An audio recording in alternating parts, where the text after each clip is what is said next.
Welcome to our channel. Today we how to update Helm charts for NGINX Ingress on EKS, detailed guide step by step clearly. First, ensure you have the necessary tools installed, including Helm and kubectl. Open your terminal and authenticate to your Amazon EKS cluster. Use the command awsx region your region update kubeconfig name your cluster name for this. Next, check the current sources for your Helm charts. Run the command helm repo update to refresh the repository information. To list the installed Helm releases, use Helm list. Locate the release name for the NGINX Ingress chart you want to update.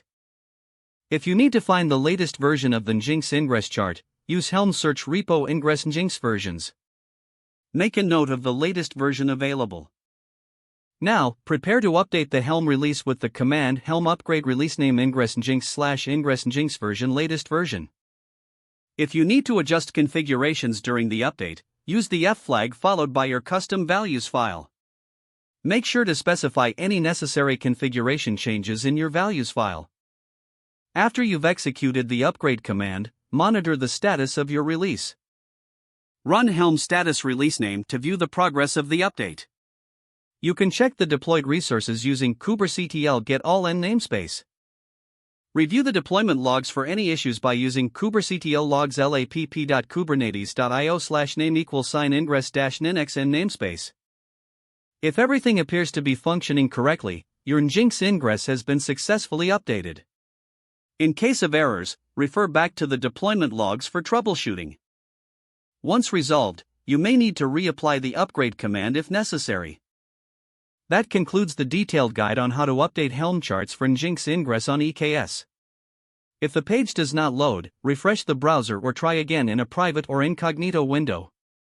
Make sure you are using the correct email address, then retype it carefully to avoid small typos. If your password is not accepted, use the reset option and create a new strong password you can remember. Check your spam folder for verification or security emails, then complete any requested confirmation steps. Enable two-factor authentication if available to improve account security and reduce unauthorized access risk. After signing in, review your profile details so your contact information and settings are accurate and current. If you see an error message, note it down and try again after restarting your device and internet connection. Log out when you finish, especially on shared devices, to keep your account and payment information secure.